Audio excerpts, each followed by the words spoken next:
Hi అండి, అందరికీ నమస్తే. ఇది చూడండి, రణపాల మొక్క. ఈ మొక్కని మనకు ఎలా వస్తుందంటే, ఈ చిన్న ఆకు ఉంది కదా, ఈ ఆకు కనుక మనకు ఇలా కింద పడిపోయింది అనుకోండి, దానంతగా అదే మళ్ళీ మనకు చెట్టు అయితే వస్తుందండి. చూడండి, అలా పడిపోయిన ఆకు ఇదిగోండి, ఇది పడిపోయిన ఆకు. దాని పక్కన ఎన్ని చెట్లు వచ్చినాయో చూడండి. చిన్న కొమ్మ ఇట్లా చిన్న ఆకు పడిపోయినా కూడా మనకు ఇలా చెట్లు అయితే పుట్టుకొస్తాయండి. చూడండి, భలేగున్నాయి కదా, రణపాల మొక్క. దీని గురించి మీకు కావాలంటే ఈ మొక్క చాలా ఉపయోగపడుతుందంట. అది మీరు ఒకసారి యూట్యూబ్లో సెర్చ్ చేయండి, డాక్టర్లు అయితే చెప్తారు వీటి గురించి. మా వారైతే వారానికి ఒకసారి ఇలాంటి ఆకునైతే తినేస్తారండి, చాలా మంచిది హెల్త్కి.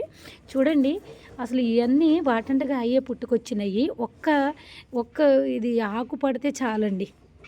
అలా ఇవన్నీ పడడం వల్ల మనకు ఇదిగోండి, ఇక్కడ ఒక ఆకు పడ్డది, పక్కన ఎన్ని చెట్లు వచ్చినాయి చూడండి. ఇవన్నీ వచ్చినాయండి, అన్నీ తీసేస్తున్నాను, ఇవన్నీ క్లీన్ చేపిస్తున్నాను.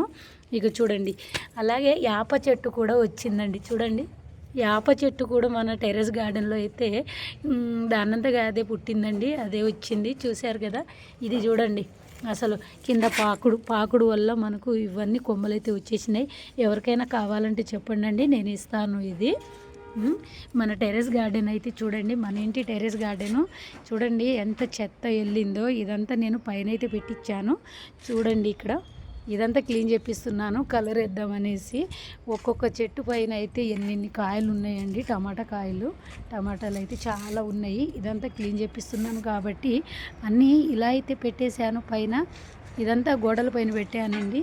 చూడండి, గోడ మొత్తం నిండిపోయింది. చూశారు కదా. నా వీడియో నచ్చితే లైక్ చేయండి, షేర్ చేయండి, సబ్స్క్రైబ్ చేసుకోండి ఫ్రెండ్స్. Okay, bye. ఎవరికైనా కావాలంటే ఇది ఇస్తాను. Thank you for watching.